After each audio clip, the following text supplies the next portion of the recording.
بہنوں سے بہت درد دل کے ساتھ پوچھنا چاہتا ہوں، اے خاتون جنت کی کنیزوں، کیا مردوں نے ہی صرف جنت میں جانا ہے؟ عورتوں نے جنت میں نہیں جانا؟ تمہاری محرومی کی حد ہے میری بہنوں کہ تمہارے قدموں کے نیچے جنت ہے۔ اللہ کے رسول فرماتے ہیں الجنت تحت اقدام الامہات، جنت تمہاری ماؤں کے قدموں کے نیچے ہے۔ لیکن ساتھ ہی حضور نے یہ بھی فرمایا کہ میں نے جہنم میں سب سے زیادہ اگر کسی کو دیکھا ہے تو عورتوں کو دیکھا ہے۔ آج بیٹیوں کا حال یہ ہے، اب بیٹیاں قرآن کہاں یاد کرتی ہے، اب بیٹیاں حدیث کہاں یاد کرتی ہے، اب بیٹیاں دین کہاں پڑھتی ہے؟ یہ تو گانے سنتی ہے، یہ تو سیریل دیکھتی ہے، یہ تو فلمیں دیکھتی ہے۔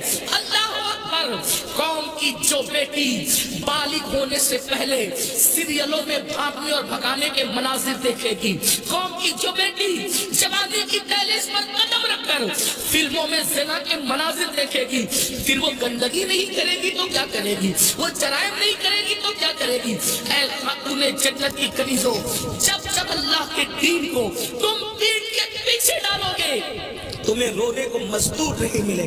اور آپ جانتی ہیں یہ سیریل اور گندی فلموں کا نتیجہ ہے کہ بچیاں کسی اور کا ہاتھ پکڑ کر چلی جاتی ہیں، معاشرہ اس کو دھتکار دیتا ہے، پھر وہ ایک دو بچوں کا باپ بن کر کے اس لڑکی کو دھوکہ دے دیتا ہے، پھر جب وہ لوٹ کر آتی ہے تو نہ ماں باپ قبول کرتے، نہ بھائی قبول کرتے، نہ خاندان قبول کرتا ہے، اور وہ ظالم تو دھوکہ دے ہی چکا ہے۔ علم کی بات چل رہی ہے، رسول اللہ کی نواسی جس طرح سے امام حسن کے کان میں، امام حسین کے کان قرآن اگر کسی نے کیا ہے تو وہ سیدہ زینب پاک کی ذات ہے۔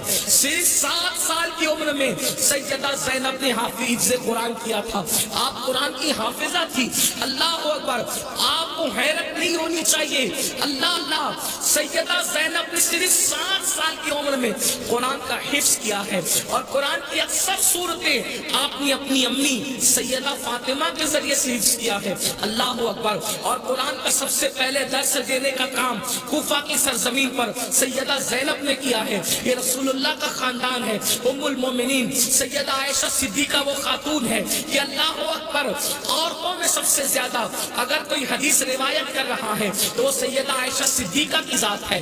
اور آپ مفتی 4 ملت ہے، اصحاب میں جب کسی مسئلے پر اختلاف ہو جاتا تو لوگ کہتے چلو ام المومنین کی بارگاہ میں ان سے پوچھیں گے۔ حیرت کی بات ہے، مردوں کا علم اختلاف اگر کسی کا قول فیصل کی حیثیت سے ختم کرتا ہے تو اسے ام المومنین سیدہ عائشہ صدیقہ کے نام سے جانا جاتا ہے۔ یہ علم ہے، یہ عورتوں کے پاس علم ہے۔ اسی طریقے سے اللہ اکبر، امام جعفر صادق کی بہو ہے، امام جعفر صادق کی بہو ہے، یعنی امام حسین کے خاندان کی بہو اور امام حسن کے خاندان کی بیٹی، ان کو دنیا نفیسۃ العلم کہتی ہے، اور ان کو نفیسہ مصری بھی کہا گیا ہے۔ یہ اپنے شوہر کے ساتھ مدینہ منورہ سے ہجرت کر کے مصر آ گئی تھی، اور جب مصر آئی ہے اور امام جعفر صادق کے علم کی خیرات جب بانٹنے کے لیے بیٹھی ہیں تو میری بہنوں آپ کو حیرت ہوگی، حضرت نفیسۃ العلم جسے نفیسہ مصری کہتے ہیں، جب پردے میں بیٹھ کر لوگوں کو قرآن و حدیث کا علم دیتی تو پردے کے پیچھے بیٹھ کر علم حاصل کرنے کے لیے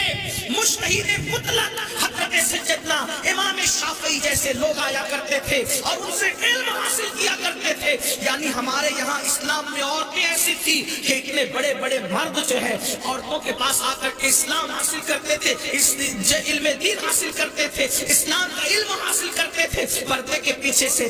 گویا کہ نفیسۃ العلم نے، نفیسہ مصری نے ام المومنین سیدہ عائشہ صدیقہ کی یاد کو تازہ کر دیا تھا۔ میری بہنوں، آج وہ کہاں گیا معاملہ؟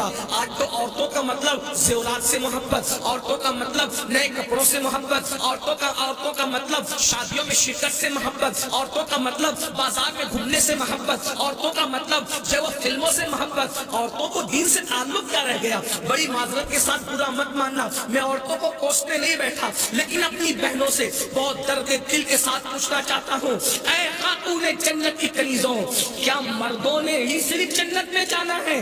عورتوں نے جنت میں نہیں جانا؟ مجھے بتاؤ کیا کر رہی ہو اپنے دین کے لیے، کیا کر رہی ہو اپنے اسلام کے لیے؟ تمہاری محرومی کی حد ہے میری بہنوں کہ تمہارے قدموں کے نیچے جنت ہے۔ اللہ کے رسول فرماتے ہیں الجنت تحت اقدام الامہات، جنت تمہاری ماؤں کے قدموں کے نیچے ہے، لیکن ساتھ ہی حضور نے یہ بھی فرمایا کہ میں نے جہنم میں سب سے زیادہ اگر کسی کو دیکھا ہے تو عورتوں کو دیکھا ہے۔ مجھے بتاؤ، آج نماز سے کوسوں دوری، مذہب سے کوسوں دوری، اس لیے جامعۃ المصطفیٰ کا قیام اس لیے عمل میں آیا ہے تاکہ بھولے ہوئے سبق کو یاد دلایا جا سکے، بھولے ہوئے سبق کو یاد دلایا جا سکے، بچیوں کو علم کا زیور دیا جا سکے، بچیاں علم حاصل کریں، پرانا دور دہرائیں، پرانی تاریخ یاد دلائیں۔ لوگ کہتے ہیں تاریخ اپنے آپ کو دہراتی ہے، دنیا آج کہہ رہی ہے بیٹی بچاؤ بیٹی پڑھاؤ، 1450 سال پیچھے ہے دنیا اسلام سے، دنیا آج کہہ رہی ہے بیٹی بچاؤ بیٹی پڑھاؤ۔ میرے نبی نے 1450-1500 سال پہلے بیٹی بچا کر بھی بتا دیا اور بیٹی پڑھا کر بھی بتا دیا۔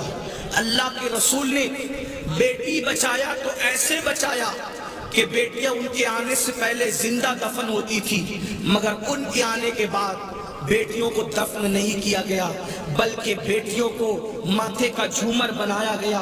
اگر آج دنیا میں کوئی بھی مذہب کا آدمی بیٹی چومتا ہے تو یہ صدقہ ہے مصطفیٰ جان رحمت کی آمد کا، یہ میلاد مصطفیٰ